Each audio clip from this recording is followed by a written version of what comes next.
అందరికీ నమస్కారం అండి. Happy morning to all. ఈరోజు ఒక చిన్న కథ చూద్దాము ఏంటనేది.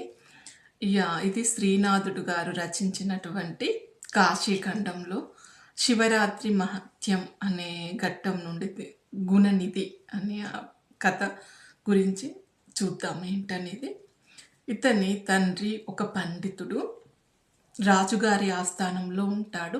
ఎప్పుడు బిజీగా ఉంటాడన్నట్టు తన ఆస్థానంలో కవితలు ఇవన్నీ చేయడము, రాజ్య ఆస్థానంలో పండితులను చూసుకోవడం, ఒక మంచి పొజిషన్లో ఉంటాడనుకోండి. దాని వలన తనకి తీరిక ఉండదు ఈ అబ్బాయిని చూసుకోవడానికి, మంచి చెడులు కనిపెట్టడానికి. సో అతడి భార్యనే ఇవన్నీ చూసుకుంటుంది. ఎప్పుడు తను అడిగినా కూడా బాబు బయటికి వెళ్ళాడను, స్కూల్కి చదువుకోవడానికి వెళ్ళాడను, స్నేహితులతో ఉన్నాడను ఇలా చెప్తూ